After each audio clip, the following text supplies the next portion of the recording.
अस्सलाम वालेकुम, मैं जुल्करनैन ताहिर। डोनाल्ड ट्रंप ने मोदी को वाइट हाउस में इनवाइट किया। वाइट हाउस में उस दिन इनवाइट किया जब पाकिस्तान के field marshal general Asim Munir भी मौजूद थे वहाँ पे। जब मोदी को पता चला कि जनरल आसिम से उनकी मीटिंग अरेंज की गई है वाइट हाउस में, तो ही सिंपली चिकन आउट। मेन ही रिफ्यूज्ड। उसने कहा नहीं जी, जनरल साहब से तो मैं नहीं मिल सकता। And and he prefer to stay in India. Donald Trump ने इस चीज़ का गुस्सा खाया। गुस्से के बाद अपना गुस्सा फर्दर आपके सामने है। 50% टैरिफ है और ज़िंदगी इंडिया की उसने मुश्किल कर दी है। दूसरी जानिब इंडियन मीडिया अपने डिफेंस में ये कह रहा है कि जी शायद जो है पीएम मोदी चले जाते वाइट हाउस में, इस ऑफ़र को ठुकराते ना जनरल आसिम मुनीर से मुलाकात वाली को। लेकिन वो चाह रहे थे कि वो प्राइम मिनिस्टर हैं तो उनका काउंटर पार्ट यानी कि पाकिस्तान में शहबाज शरीफ ही वाइट हाउस में अगर मौजूद होते तो शायद ये मुलाकात इन दोनों की हो जाती। दूसरी जानिब ट्रंप का कहना है कि भाई जब मैंने सीज़ फायर करवा दिया उसके बाद आप पाकिस्तान और इंडिया को मैं अक्रॉस द टेबल बिठा रहा हूँ, तो Modi why you running away from this thing. और ये सारी स्टोरी जो डिस्क्लोज़ की है ये इंटरनेशनल मीडिया ने डिस्क्लोज़ की है। It is not in the air, इसकी कोई क्लैरिफिकेशन भी नहीं आई। और साथ में आपको मैं बताता चलूं इसमें कि Donald Trump is quite annoyed with Modi. और जो फॉरेन मीडिया इस पे बात कर रहा है कि ये एक पूरी टेंस कॉल थी बिटवीन मोदी एंड ट्रंप, और जिसमें ट्रंप ने लिटरली स्नब किया मोदी को। स्टोरी के ऊपर बात करेंगे। हमारे साथ मौजूद हैं security analyst, political commentator, brigadier retire Farooq Hamid साहब। फ़ारूक साहब, welcome to the programme. Bismillah Khan, बहुत शुक्रिया। वेरी इंटरेस्टिंग जो आपने पॉइंट रेज किया है। बिल्कुल, ये सब ने, पूरी दुनिया में सब ने ऑब्जर्व किया है कि जब वो जनरल आसिम मुनीर, उस वक्त तो मेरे ख्याल फील्ड मार्शल नहीं थे, जब वो पहली मरतबा वॉशिंगटन गए और उनकी 2 घंटे की मुलाकात हुई, तो उसी दौरान प्राइम मिनिस्टर मोदी जो है वो भी गालिबन न्यूयॉर्क में थे या कनाडा के दौरे पे थे, और वो आए हैं, उनको मेरे ख्याल है। और अपना प्रेसिडेंट ट्रंप जो है वो भी वापस वॉशिंगटन आए हैं, नोइंग के भी जनरल आसिम मुनीर वहां पे मौजूद हैं। तो उन्होंने फिर मैसेज भेजा ट्रंप साहब को कि प्रेसिडेंट मुर्शी को कि आप भी आए। लेकिन मोदी साहब जो है वो दुम दमाग के भाग गए, अपना वॉशिंगटन गए नहीं, वहां से गायब हो गए अमेरिका से। जाहिर बात है, देखें जिस किस्म की उनकी उनका माइंडसेट, आप सोच रहे हो उसका क्या था कि इतनी बुरी तरह उनकी शिकस्त हुई पाकिस्तानी फौज के हाथ, पाकिस्तान के आर्म फोर्सेस, एयरफोर्स, सबके हाथों। तो वो ऐसे माइंडसेट में अगर वो जाके पाकिस्तान आर्मी के चीफ के साथ जाके बैठते हैं और कोई मुज़ाकरात करते हैं, अमन की बात करते हैं, तो उनके लिए तो एक सियासी मौत है। उनके लिए इंडिया में कैसे जाके लोगों को वो फेस करेंगे। ऑलरेडी लोग इंडिया में शोर डाल रहे थे कि आपने ये फॉल्स, ये पहलगाम को ऑपरेशन करा के, और जिसपे कुछ नहीं निकला, इंटरनेशनल लेवल के ऊपर हमारी क्रेडिबिलिटी खत्म हुई है। लोग हमें बिलीव नहीं कर रहे हैं कि हम झूठ बोल रहे हैं कि ये ऑपरेशन फॉल्स फ्लैग था। पाकिस्तान का नैरेटिव कामयाब हो गया और पाकिस्तान ने कन्विंस कर दिया इंटरनेशनल मीडिया को और पूरी इंटरनेशनल कम्युनिटी को। तो लिहाजा मेरे ख्याल है इसलिए प्राइम मिनिस्टर मोदी, फिर मैं लफ्ज कहूंगा कि उन्होंने कहा कि ये बहुत बड़ी उनकी बदनामी होगी, एक और शिकस्त होगी। आप ये समझे, एक और शिकस्त होगी उनकी ऑन दी डायलॉग टेबल, अगर ये इस तरह का वाकया वहां पेश आ जाता। जब सीज फायर हुआ जान छुड़ाओ। लेकिन मैं जो बात कहना चाहता हूँ, आपने कहा ना कि जी ये कहा जा रहा है कि अगर शहबाज शरीफ होते तो वो शायद जरूर ये मुलाकात कर लेते। देखें, अब इस पे शायद मेरी इस बात को किसी को पसंद आए ना, लेकिन ये तारीख है, ये एक हकीकत है तारीख की कि प्राइम मिनिस्टर मोदी अफगानिस्तान के सरकारी दौर पे थे। ये मैं बात कर रहा हूँ 2000 जी, दिसंबर 15 की जी, जब ये वहां से लाहौर आए। हाँ जी, वो डायरेक्ट लाहौर आए नवाज शरीफ साहब को मिलने के लिए। Suddenly everybody was taken by surprise. और फिर लोग मरियम नवाज साहबा की वो डॉटर की शादी थी, उसको अटेंड किया। जब जिंदाल साहब और ये लोग जो इंडिया के लोग आते थे, बड़े बड़े बिजनेसमैन, तो उनकी मुलाकातें हो रही थी अपना नवाज शरीफ साहब से मरी में। और फिर ये भी हकीकत है कि बीजेपी के प्राइम मिनिस्टर वाजपेयी साहब वो फरवरी 99 में लाहौर आए, नवाज शरीफ साहब मिले और एक वो एग्रीमेंट जो है वो साइन हुआ। तो लिहाजा I don't rule it out कि ये तो हम एक उस पे बात कर रहे हैं कि ये हो सकता था या नहीं, लेकिन बहरहाल एक बैकग्राउंड है ऑफ क्लोजनेस ऑफ थॉट्स और minds between the Sharif family and prime minister Modi.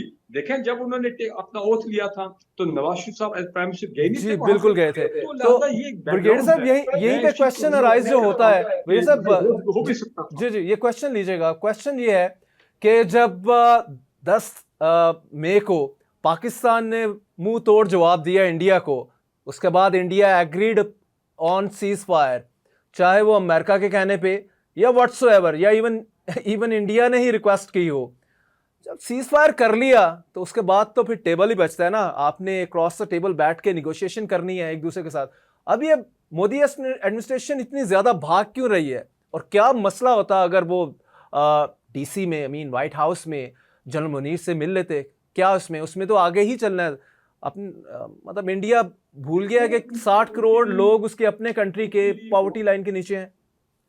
उनके लिए बहुत बड़ी बदनामी होती जब आप डायलॉग टेबल पे आते हैं तो वो जिस तरह का उनका तकब्बुर है, जिस तरह की उनकी वो अपना एक उनके ज़हन में एक बड़ाई है, एक माइंडसेट है, शाइनिंग इंडिया, ब्राइट इंडिया और ये तमाम चीजें, तो मुझे बताएं कि वो from a position of strength वो बात करना चाहेंगे, from a position of weakness वो कभी नहीं बात करना चाहेंगे।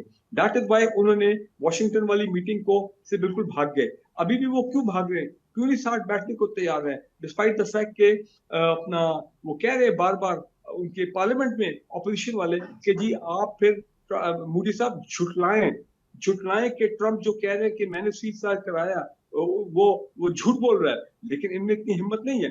तो वो ये चाहते हैं, बात वही इधर आ जाती है कि जब तक कोई ऐसी सूरत हाल ना हो जिसमें वो कोई पाकिस्तान के साथ एक बदले वाली कैफियत में आके और कुछ हमें अपर हेड उनका हो मिलिटरीली, फिर वो क्या जी ठीक है अब हम बात करने को तैयार है। लेकिन उनको मालूम है, DGISPR ने भी क्या कह दिया, फिर दोबारा उनको क्वेश्चन किया, वार्न किया, अगर आपने फिर कोई ऐसा मुहिम जो की, कोई गलत काम किया, फॉल्स फ्लैग ऑपरेशन, पाकिस्तान को टारगेट किया, तो हम ईस्ट इंडिया के मशरक तक हम जाके आपको टारगेट करेंगे। Going very deep he said. लेकिन एक मैं और आपको बात बता दूं, इस वक्त सूरत हाल ये हो गई है कि अपना उनके डिफेंस मिनिस्टर साहब राजनाथ साहब, उन्होंने वॉशिंगटन जाना था ये ऑफिशियल विजिट पे, और वहां पे बड़े डिफेंस एग्रीमेंट्स जो हैं उनकी साइनिंग होनी थी, ऐलान होना था, जिसमें इंडिया ने और डिफेंस इक्विपमेंट लेटेस्ट हथियार J-35 F-35 लेने थे।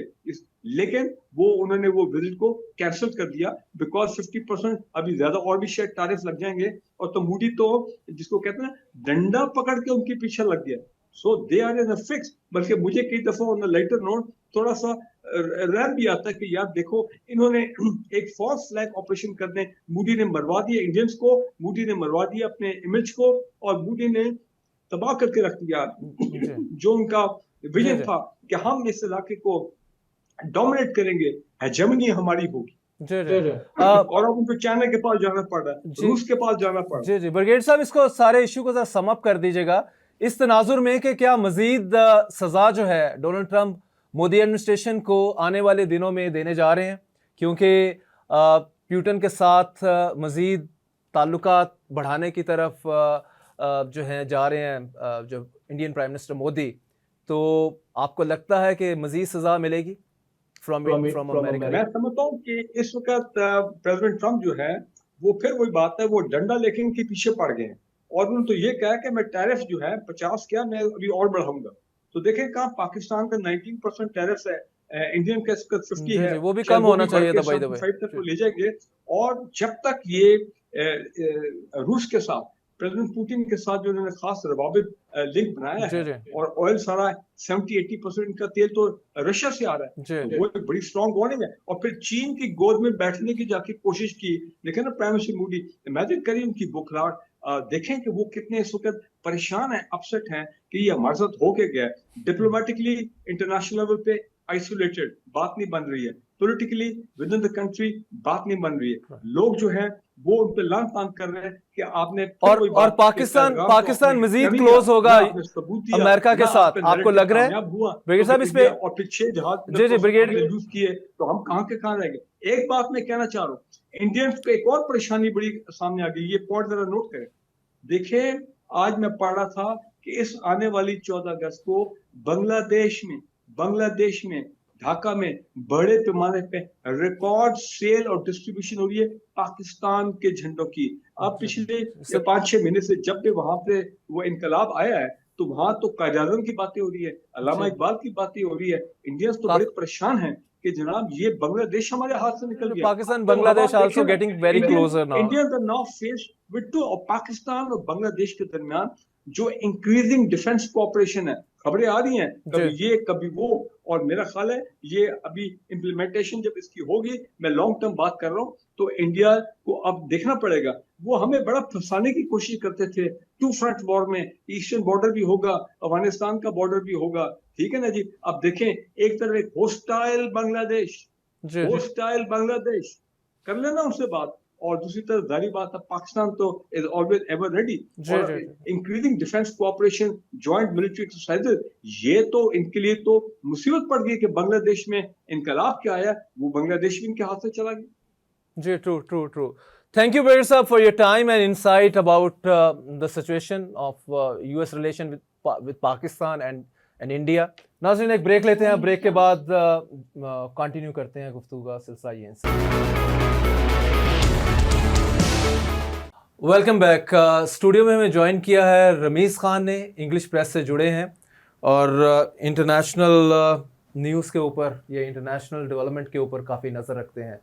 रमीज़ साहब, welcome to the programme. Thank you. और बताइएगा अब हमें चलते चलते कि जो है डोनाल्ड ट्रंप साहब के माइंड में चल क्या रहा है? क्या ज़्यादा ही गुस्सा खा गए हैं मोदी से कि भाई उसने नोबेल पीस प्राइज़ के लिए उनको नॉमिनेट नहीं किया?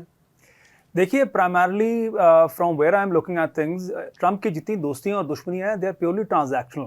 उनको आप ट्रांजैक्शन की बुनियाद से देखें। जो इंडिया और अमेरिका के दरमियान नुक्ता इख्तलाफ है, वो मेरा ख्याल ये नोबेल पीस प्राइज से या फ़ोन कॉल से पहले ये है कि America wants an open access into the Indian market.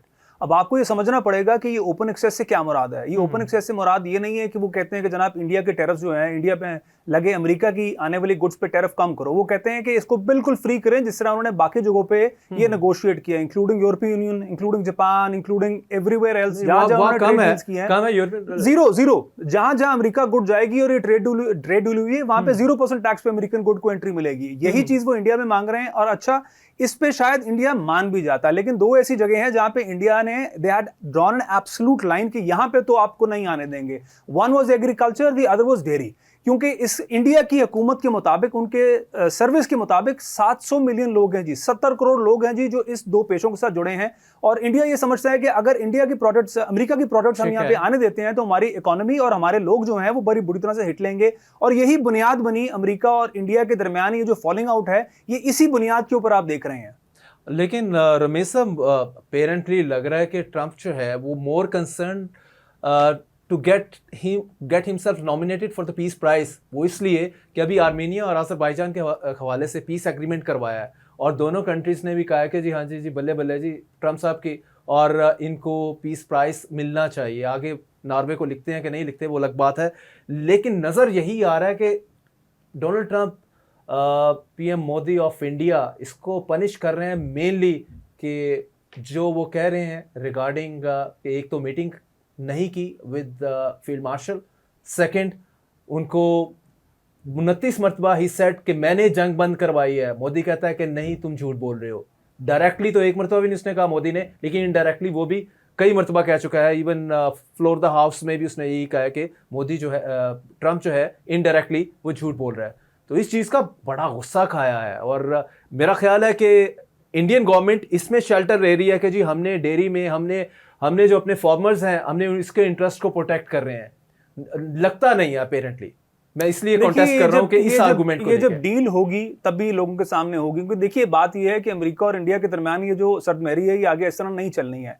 आप उसकी बुनियाद यहाँ से ले लें कि सबसे ज़्यादा जो दुनिया में एक रेड लाइन समझी जाती थी अमेरिका की, वो चाइना थी। लेकिन America has gone to China. अब उसके पीछे भी आपको वजह समझनी पड़ेगी। अच्छा, दूसरा, चाइना को भी 1 मिनट के लिए साइड पर रखते हैं, उस पर भी मैं आपको लेकर आऊंगा। रशिया के साथ अमेरिका ने क्या किया? कोई डायरेक्ट हमला किया, अपनी सबमरीन्स को वहां पे लेकर गए, तो क्या किया वहां पे? सिर्फ ये पोस्चरिंग हो रही है दोनों ममालिक के साथ डील्स करने के लिए, क्योंकि America is fully Cognizant of the fact कि वो इतना बड़ा फन्ने खा नहीं है कि इन दो पावर्स को टेक ऑन करे। India is a softer target. India के साथ ना तो अमेरिका की इतनी ही ट्रेड है कि अगर आज ये ट्रेड खत्म हो जाए तो इंडिया अमेरिका को ज्यादा फर्क पड़ता है, ना इंडिया इतना पावरफुल हुआ है। और दूसरा, आपको इस चीज को ये काउंट करना पड़ेगा। एक सेकंड में आप जरा पॉइंट स्टैब्लिश करने दें, पॉइंट स्टैब्लिश करने दें। देखिए, बात यह है कि आपको ये चीज भी ज़हन में रखनी पड़ेगी कि इंडिया ने अपनी औकात से बड़ी छलांगे मारने की कोशिश की। उसमें आप जो गुरपवन सिंह का एपिसोड है उसको क्यों भूल जाते हैं कि एक अमेरिकन को मरवाने के लिए उनकी एम्बेसी इन्वॉल्व हुई, और एम्बेसी ने भी ऐसे बंदे को अप्रोच किया जो CIA का आदमी था, उनकी अपने ही उनकी एजेंसीज का आदमी था। तो इसलिए उसके लिए अंग्रेजी में एक टर्म है that Indian embassy was caught with its pants down, कि वहां पे वो क्लियर कट पकड़े गए। और ये वो लोग अपनी सारी की सारी अंडरस्टैंडिंग कहां से ड्रॉ करते हैं? अमेरिका ने सारी प्लेबुक उठाई है इजराइल की। उनका ख्याल था जिस तरह से वो एक एक्सपेंशनिस्ट एजेंडा पे चलते हैं, हम भी उसी एजेंडा पे चलेंगे और अमेरिका हमें सपोर्ट करेगा। जहां तक बात इस दुश्मनी की है या डोनाल्ड ट्रंप की नोबेल प्राइज की है, तो नोबेल प्राइज के लिए वो और बहुत सारे ममालिक को अप्रोच करेगा। इंडिया के साथ दुश्मनी वो एक पॉइंट से आगे मेरा नहीं ख्याल ना तो लेकर जाएगा और ना ही अमेरिका अफोर्ड करता है। उसकी वजह यह है कि अमेरिका के लिए अपने इंटरेस्ट प्रोटेक्ट करना सबसे ज्यादा जरूरी है, और वो इंटरेस्ट के अंदर कारोबारी इंटरेस्ट भी शामिल है। इंडिया की जो अमेरिका के अंदर इस्तेमाल होने वाले जो ड्रग्स हैं वो इंडिया से आती हैं, और बाकी जो गुड्स इंडिया से आ रही हैं टुवर्ड्स अमेरिका, अगर आप उस पर टैक्सेस लगाएंगे, ये दुनिया की जो गुड्स अमेरिका पे आ रही हैं उस पर टैक्सेस लगाएंगे, तो अल्टीमेटली इसका बर्डन कौन उठा रहा है? इसका बर्डन अमेरिकन कंज्यूमर उठा रहा है। तो इस पूरी दुश्मनी के अंदर पाकिस्तान इक्वेशन, ठीक है कि पाकिस्तान एक इंपॉर्टेंट इक्वेशन है जिससे ट्रंप गुस्से में भी है और इंडिया को बार बार एम्बैरस भी कर रहा है, जिसका जिक्र आपने किया 29 बार। इसके अलावा मैं आपको बता देता हूं कि टिम कुक्स को इस पूरी लड़ाई से पहले मना कर दिया गया कि जनाब आपने अमेरिका में एप्पल के अपने प्रोडक्शन नहीं करनी है। और जहां तक बात टैक्सेस की कर रहे हैं, वहां मैं आपको एक और चीज बताऊं कि अमेरिका ये पहले ही अनाउंस कर चुका है कि अगर आईफोन अपनी जो प्रोडक्शन है वो अमेरिका मूव नहीं करता, तो जो इंडिया से आने वाले आईफोन है जो फॉक्सकॉन प्रोड्यूस कर रहा है उसके ऊपर वो 25% टैक्स लगाएगा over and above the taxes that have already been in place. तो वजह यह है कि इंडिया के साथ बहुत पैसे ये गलागतबाजी थी। ये जो एपिसोड हुआ है between Pakistan and India, this has become one of the flash point, जिसके बाद आपको ये चीजें नजर आ रही है कि दरमियान में खुल के सामने लड़ाई हो रही है। इससे पहले भी ये सर्दमेरी जो है वो बैरल शुरू हो चुकी हुई थी। यहाँ पे एक उस पर भी कमेंट करते चाहें, इंडियन एयरफोर्स ने आज क्लेम किया है कि 6 पाकिस्तानी जेट उसने गिराए हैं। 3 माह के बाद याद आ रहा है, वो कहते हैं लड़ाई के बाद तो जो आपको थप्पड़ याद आए वो अपने मुंह पे मार लें, तो इंडिया को ऐसा नहीं करना चाहिए। देखिए, मेरा ख्याल है कि आज जो उनकी एयरफोर्स फरमा रही है उसको, उसके अंदर अगर आप थोड़ा सा बॉलीवुड मसाला और ऐड कर लें, मान लें कि जो उन्होंने कहा वो सब ठीक है, तो फिर इंडिया का दूसरा क्लेम उठा लें कि जनाब ये पाकिस्तानी डीजीएमओ ने कहा था कि जनाब जंगबंदी कर दे, तो फिर इससे बड़ा बेवकूफ मुल्क कौन सा होगा कि यार आपने पाकिस्तान की सारी डिफेंस लाइंस गिरा ली थी, पाकिस्तान के सारे जो थ्रेट्स थे वो न्यूट्रलाइज कर लिए थे, और जब पाकिस्तान ने आखिरी थप्पड़ आपके मुंह में मारा तो आपने कॉल ऑफ कर दी जंग, तो फिर आप जारी रखते। तो बात यह है कि इंडिया के जितने भी ये इस वक्त के एंटिक्स हैं ये अपनी लोकल अपीजमेंट के लिए है। इस वक्त मोदी के खिलाफ इंटरनली भी बहुत एक महाज खड़ा हुआ है, लेकिन पब्लिक भी बाय नहीं ना करेगी कि 3 माह के बाद आपको कहां से याद आ गया कि पाकिस्तान के 6 त्यारे आपने गिराए हैं, क्योंकि इससे पहले पाकिस्तान ये डिक्लेयर कर चुका है कि हमने कम से कम 5 गिराए हैं और उसके ऊपर स्टैंप लगाई थी डोनाल्ड ट्रंप ने। तो मेरा ख्याल है उससे ज्यादा पूरा इंडिया इससे मतलब इसको ब्रेकिंग न्यूज़ के तौर पे रन कर रहा है। उससे ज्यादा जो मोहर लगी थी वो अमेरिका की, इंडिया के अपने चीफ जो है वो खुद लगा चुके हैं मोहर कि इंडिया के लॉसेस हुए हैं। इंडिया ने एक नहीं कई बार अपने लॉसेस को पब्लिकली माना है। जनरली कहा एक जनरल किस्म की जेनरिक टर्म में कि जी वॉर में लॉसेस होते हैं, लेकिन कैटेगोरिकल कभी भी नहीं रहा इंडिया, और उसने पाकिस्तान का भी जो लॉस है उसके हवाले से भी कोई कैटेगोरिकल स्टेटमेंट नहीं दी थी एक्सेप्ट आज के दिन। नहीं, इससे पहले भी आ चुकी है। अगर आप उनकी गुज़िश्ता प्रेस कॉन्फ्रेंस देखेंगे तो उसके अंदर पाकिस्तान के लॉसेस का जिक्र कर चुके हैं। इस बारी एक्सक्लूसिवली उन्होंने पाकिस्तान के लॉसेस को एम्पलीफाई करके दिखाया है ताकि लोगों को ये बता सकें। देखिए, बात ये हम ये जो सारा का ट्रंप का फोन का डिलेमा, जो फोन कॉल है, फोन का डिबेकल है, इसको देख रहे हैं अपने पर्सपेक्टिव से। अगर आप इसको एक इंडियन पर्सपेक्टिव से देखेंगे तो India has a lot to celebrate कि आप कह रहे हैं कि जनाब मोदी को ट्रंप ने बुलाया और मोदी नहीं आया, तो भाई इंडिया की पब्लिक तो सेलिब्रेट करेगी, देखो जी हमारा प्रधानमंत्री कितना बड़ा प्रधान है कि इतने बड़े भाई ने उसको बुलाया और वो नहीं आया, और साथ उन्होंने इस चीज को ऐड किया है। तो देखिए, उनकी लोकल पॉलिटिक्स और लोकल अपीजमेंट भी वहां बहुत जरूरी है, क्योंकि मोदी ने भी अपने घर पे अपना मुंह बचाना है। देखिए, शायद पॉलिटिकल पॉइंट स्कोरिंग तो हो जाए, लेकिन आप आए इकोनॉमी पे। अभी इससे पहले मैं बात कर रहा था कि 60 करोड़ लोग जो हैं पॉवर्टी लाइन के नीचे हैं। इंडिया की पॉपुलेशन 140-42 करोड़ है, तो आधी पॉपुलेशन बन जाती है। जस्ट लाइक पाकिस्तान में भी आपके 45 to 50% जो लोग हैं वो पॉवर्टी लाइन से नीचे हैं। तो भाई ये दोनों कंट्रीज़ में आप तादाद उठा के देख लें तो इनमें सेनर एलिमेंट्स दोनों साइड पे, स्पेशली इंडिया साइड पे, पाकिस्तान तो फिर भी ऑफर कर रहा है कि टॉक टू अस और अपने आउटस्टैंडिंग जो इश्यूज हैं वो सॉर्ट आउट करें। क्या वजह है कि इंडिया इस पे क्यों नहीं आ रहा मुसलसल? देखिए, आप मोदी की जो टोटल पॉलिटिक्स है उसकी बुनियाद ही पाकिस्तान हेट है, और खाली पाकिस्तान हेट नहीं है, डीप डाउन इनसाइड अगर आप जाके इंडिया में देखें, और बल्कि इंडिया के मीडिया देखें, जो इंडिया के बड़े बड़े माउथ पीसेज हैं, जिसमें उनका रिपब्लिक न्यूज़ है, CNN 18 है और बाकी उनके चैनल्स हैं, तो उसके अंदर एक कॉमन थीम जो रन करता है वो मुस्लिम हेट है। उनके रहने वाले मुसलमान जो हैं दे फील इनसिक्योर। और जहां भी आपने बात बांग्लादेश की थी गुज़िश्ता अपने इस प्रोग्राम के अंदर, तो उसके अंदर आप ये कह रहे हैं, तो आप मुसलमान हेट उनके अंदर इतनी रच बस गई है कि वो जो 3 दहाइयों से बंगाली वहां पे रह रहे हैं उनको भी डिपोर्ट करेंगे, भाई वापस बांग्लादेश जाओ। तो उस मुल्क के अंदर पाकिस्तान हेट और मुस्लिम हेट जो है वो कूट कूट के भरी हुई है। India is heading towards breakup, India के टुकड़े होने जा रहे हैं। देखिए, it is too early to say this, लेकिन आप ये जरूर कह सकते हैं कि अगर ये चलता रहा तो शायद मोदी जो है वो अगले टर्म या इसी टर्म के अंदर अपनी हुकूमत मजीद वीकन कर लेगा, और जो राहुल गांधी है वो कहीं ना कहीं आपको फोरफ्रंट पे आता नजर आ जाएगा।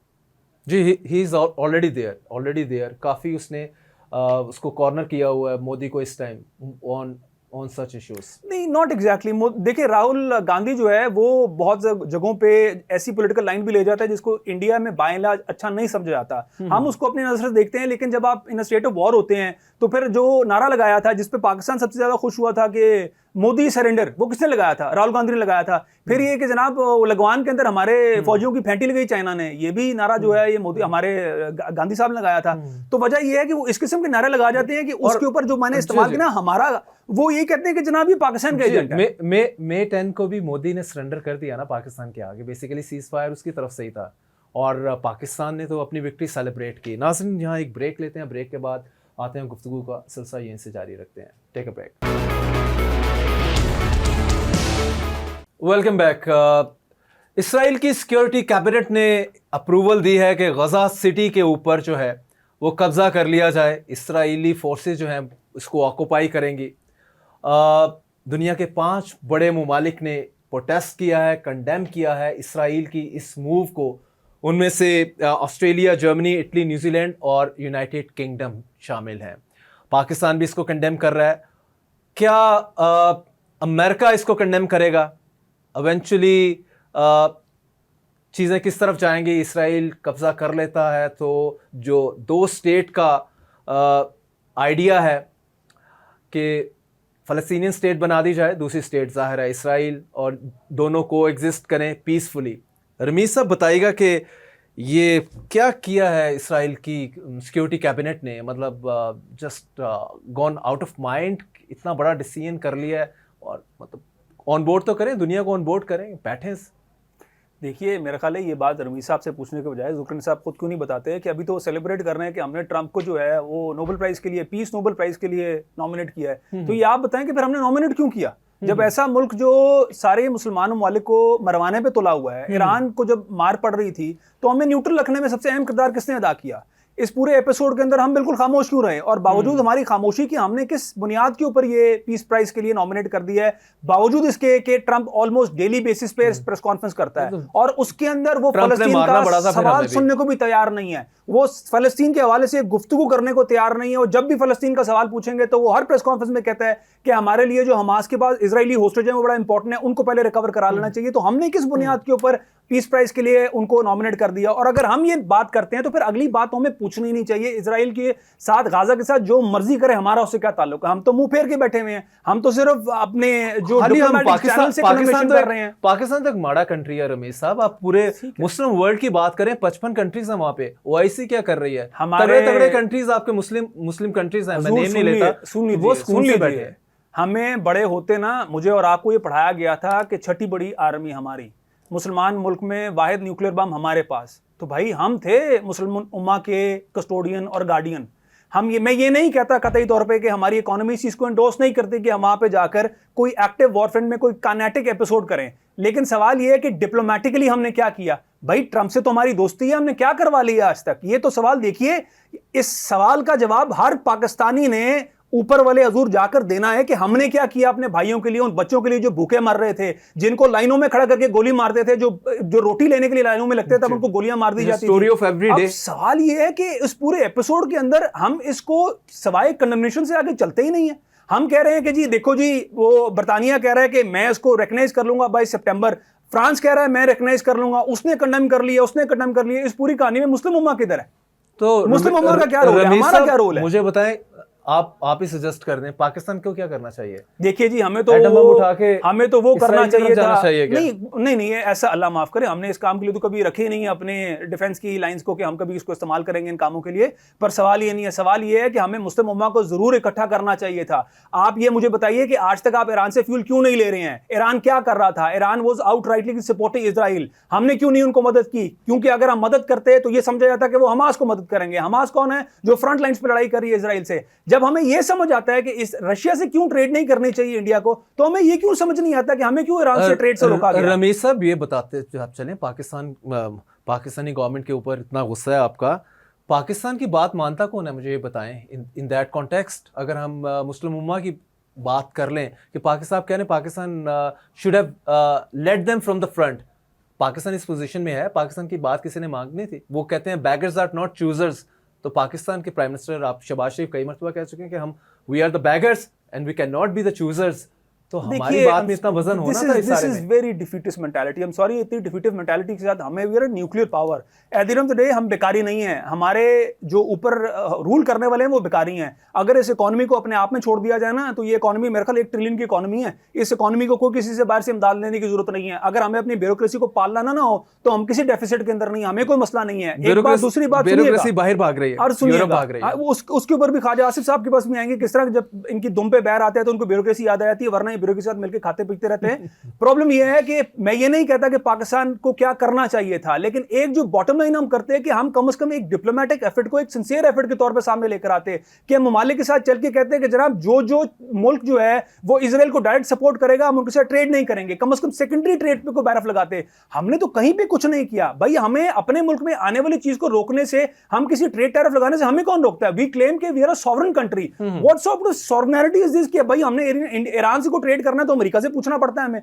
हमारी तो हर जगह पे हमारे ऊपर सैंक्शंस लगी हुई हैं। लेकिन जब हमसे को बात करवा लो, अभी 14 अगस्त आएगा तो हम इस तरह यकीन करो गाने गाएंगे जिस तरह हमसे ज्यादा आजाद मुल्क कोई नहीं है। तो एटलीस्ट वी शुड नो और नोज कि भाई हम कहां पे खड़े हैं और हमने जिस गर्दाब में फंसे हैं से निकलना कैसे है। किसी भी सवाल का जवाब लेने से पहले आपको सवाल को अपनी इंटायरिटी समझना पड़ता है, और हम पाकिस्तानियों को समझना पड़ेगा कि हम मुश्किलात में हैं, इन मुश्किलात से निकलना कैसे है कि हम मुस्लिम उम्मा के लिए एग्जाम्पल सेट कर सके। इस वक्त अगर हम कॉम्प्रोमाइज हैं तो उस कॉम्प्रोमाइज पोजीशन से हमें कैसे निकलना है?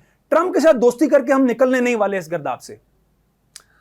देखें, ट्रंप के साथ दोस्ती, वो तो हम उसको ऐसे बैच लगा रहे हैं, वो हमारा बड़ा बैच है, और हम कह रहे हैं कि हमारे ट्रंप के साथ ताल्लुकात और ये इंडिया की डिफीट है। इनफैक्ट आप पता नहीं किस दुनिया में रह रहे हैं। हम तो मैं पाकिस्तान की दुनिया से बाहर से रह रहा हूं। आप ये 24 करोड़ दुनिया में रह के जो पाकिस्तान का मीडिया प्रेजेंट करता है, ये सोशल मीडिया का प्रोग्राम है। This is a social media program. For God sake इसको कन्वेंशनल मीडिया वाले मम्बो जम्बो में ना अटैच करें। आप you have the liberty to tell the people कि भाई हमारे पास कुछ शॉर्टकमिंग्स है जिनको हमें दूर करना है। आज आर्मेनिया और अजरबैजान की सुलह करवाई है, पीस एग्रीमेंट हुआ है। कुछ साल पहले इनकी आपस में लड़ाई हुई है, अजरबैजान ने विन किया, पाकिस्तान ने इसको सपोर्ट किया था। अजरबैजान हमारा दोस्त है।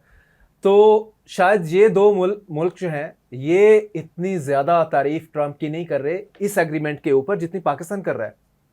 पाकिस्तान का जो फॉरेन मिनिस्टर है, पाकिस्तान का फॉरेन ऑफिस है एंड मैनी अदर्स, वो ट्रंप के गुण गा रहे हैं। तो भाई हम ट्रंप कोई हर्ज नहीं है।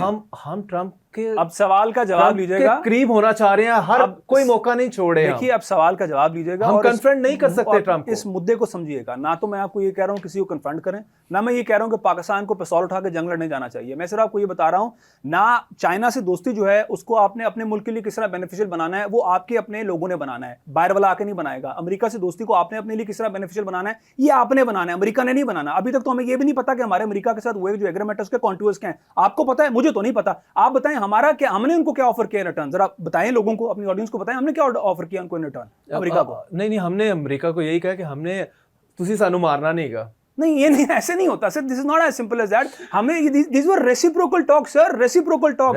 इसके अंदर रेसिप्रोसिटी होती है। हमने क्या ऑफर किया? रेसिप्रोकल दुनिया तो बहुत सारी बातें कर रही है, उनमें होती है जो कि बराबरी है। नहीं सर, अमेरिका कहां, हम कहां सर? इंडोनेशिया के साथ कौन सी बराबरी थी? इंडिया के साथ कौन सी बराबरी में मांग कर रहे हैं? या जापान के साथ क्या बराबरी है? बराबरी अमेरिका के साथ किसी की भी नहीं है। अब मुद्दे अमेरिका के साथ हमें तो डर लगा हुआ था कि अमेरिका की जानिब से कोई ऐसी कॉल ना आ जाए, जो अभी टेंस कॉल की बात हो रही है बिटवीन मोदी एंड ट्रंप, तो हम इससे पहले ये डर रहे थे कि कोई ऐसी कॉल ना आ जाए। वो कॉल नहीं आई, उसके बाद वो कॉल आ गई जो हमने शरीफुल्लाह उनको हैंड ओवर किया था, द टेररिस्ट, अफवान टेररिस्ट। तो उसके बाद से हमारे ताल्लुकात अमेरिका के साथ बेहतर होना शुरू हुए। ट्रंप और फिर लेटर ऑन जो पाकिस्तान इंडिया वॉर हुई है, अमेरिका के साथ ताल्लुकात सो एंड सो फोर्थ। देखिए, अगर तो दुनिया में पाकिस्तान ने आगे चलना है तो उसको हर ब्लॉक में ताल्लुकात अच्छे रखने पड़ेंगे। चाइना, रशिया, अमेरिका, ताल्लुकात खराब करने के लिए कोई भी जी शोर आदमी आपको नहीं बोलेगा। लेकिन सवाल यह है कि उन ताल्लुकात को आप अपनी मुस्लिम उम्मा के लिए कितना पॉजिटिवली इस्तेमाल करते हैं, क्योंकि हमारा ये सवाल फलस्तीन के ऊपर है। उसको कितना पॉजिटिवली इस्तेमाल करते हैं वो हम पे इनकम्बेंट है, वो हमारे ऊपर लाजिम है कि हम उसको किस तरह से रिवर्ट करते हैं अपने उन मुस्लिम भाइयों के लिए जो सब मुश्किल में है। बाकी एक सोच के चलना कि हम तो कमजोर लोग हैं, हम क्या कर सकते हैं। तो सर, अगर कुछ नहीं कर सकते तो फिर गुफ्तगू करके तरद्दुद करने की क्या जरूरत है? इसको भी नहीं करते हैं। देखें, विद इन द कंट्री एक ही चीज़ मैटर कर रही होती है गवर्नमेंट के लिए, कि वो उसके पावर के ऊपर जो पंजे हैं वो तगड़े रहें, वो ना हिलें, उसको कोई हिलाए ना, और उसकी गवर्नमेंट स्मूथ फंक्शन करनी चाहिए, ये मैटर कर रहा होता है। बाकी जो बाहर की दुनिया है उसके लिए एक सिंपल चीज़ इस्तेमाल होती है, दैट इज़ लिप सर्विस, यानी कि स्टेटमेंट। वो आप स्टेटमेंट देते हैं, कंडेमनेशन इसराइल के ऊपर भी जारी है, और इसी तरह इंडिया को लेके भी कंडेमनेशन और बाकी सारी चीज़ें जारी हैं जो कश्मीर में इंडिया कर रहा है। तो आपको पता है कि चीजें ऐसे ही चलती हैं, कौमें ऐसे नहीं करती, तो आई कौमें होप ऐसे नहीं करती, कौमें ऐसे नहीं करती हैं। आप जो जिसका जिक्र कर रहे हैं ना, वो इंडिविजुअलिस्टिक सोच जो होती है ना, वो फिर वहीं पे काम करती है कि जब आप कहते हैं साथ वाले घर में आग लग रही है, मुझे परेशान होने की क्या जरूरत है। जब अपने घर पे आग लगती है कोई बचाने नहीं आता। जब कौम बनना है तो फिर आपको इर्द गिर्द की नेशंस को साथ लेकर चलना पड़ेगा और अपने मुस्लिम उम्मा का एटलीस्ट ख्याल करना पड़ेगा। रमीज साहब, पीटीआई अगस्त 14 को वंस अगेन प्रोटेस्ट मोड में जा रही है। फिर एक प्रोटेस्ट की कॉल दी है इमरान खान साहब ने। अगस्त 5 की प्रोटेस्ट कॉल से या प्रोटेस्ट से क्या अचीव किया या क्या अचीव नहीं किया जो अब अचीव करेंगे 14 अगस्त को, थोड़ा बताएं। इस हवाले से स्ट्रैटेजी की अभी तक किसी को समझ नहीं आ रही पीटीआई की। मेरा ख्याल पीटीआई को खुद भी समझ नहीं आ रही है कौन सी स्ट्रैटेजी के साथ चल रहा है, क्योंकि इस वक्त उनके पास ऑप्शंस है नहीं। They are not left with any more cards to play with. इस बात को समझना बहुत जरूरी है कि इस वक्त जो सर्कमस्टांसेस हैं वो उनकी किसी भी पॉलिटिकल मूवमेंट को सपोर्ट नहीं करते हैं। तो कट शॉट ये है कि इन पीटीआई के लिए इस वक्त जो सबसे ज्यादा जरूरी है कि वो हरारत रखें, वो एक्टिविटी रखें, और मेरे ख्याल यही बॉटम लाइन एक्टिविटी जो है वो रख रहे हैं, ताकि कम से कम लोगों को ये नजर आए कि पीटीआई कुछ ना कुछ कर रही है। अब उससे कुछ हो रहा है या नहीं हो रहा है, इससे कतई थोड़ा ब्रेक कर लेते हैं। 14 अगस्त में तो इंडिपेंडेंस को सेलिब्रेट करते हैं। बहुत बहुत बुरा दिन उन्होंने चूज किया है। 14 अगस्त को बिल्कुल उसकी डायरेक्शन जो है वो वेयर ऑफ नहीं करनी चाहिए, कोई पॉलिटिकल एंगल इसमें नहीं ऐड करना चाहिए। ये पहले भी पीटीआई कर चुकी है, पहले भी गलत था, और इस बार भी मैं यही एडवाइस करूंगा इसी प्लेटफॉर्म से पीटीआई को कि आप इसको 2 दिन आगे कर लें या 2 दिन पहले कर लें, at least do not mix it with 14 अगस्त। और शायद इसलिए करना चाह रहे हैं कि उस दिन सभी लोग बाहर निकलेंगे, सेलिब्रेट कर रहे होंगे इंडिपेंडेंस डे को, तो शायद पुलिस जो है, स्पेशली पंजाब पुलिस के हाथों वो बच जाए। नहीं, ऐसा नहीं हुआ। मेरे ख्याल अगर आपको याद हो तो पैकेजेस के सामने एक बंदा जो है वो पैराफर्नेलिया भेज रहा था पीटीआई का, वो उस पर पकड़ा गया। 4 लड़के फिरोजपुर रोड पे निकले थे, पीटीआई का झंडा लेके, तब पकड़े गए पिछले 14 अगस्त को या उससे पे 14 अगस्त को। तो मेरे ख्याल लाहौर से तकरीबन को 1.5 या 2 दर्जन लोग पकड़े गए थे पीटीआई का झंडा कैरी करने की जुर्म के अंदर। तो ये पुलिस इस बारी इन्होंने पहले क्लियर कर दी है। मेरे ख्याल अजमा बुखारी की परसों की प्रेस कॉन्फ्रेंस में ये चीज बड़ी वाज़ेह कर दी है कि वो इस किस्म की कोई पॉलिटिकल एक्टिविटी 14 अगस्त के दिन जो है वो नहीं होने देंगे। लेकिन पीटीआई जो है वो अपनी ओल्ड स्ट्रेटजी के हवाले से लगता है कि स्टिकिंग टू दैट, कोई नई स्ट्रेटजी उनके पास नहीं है, नए कार्ड्स लगता नहीं है। नाज़रीन, नेक्स्ट वीक मिलते हैं आपसे। टेक केयर, अल्लाह हाफ़िज़।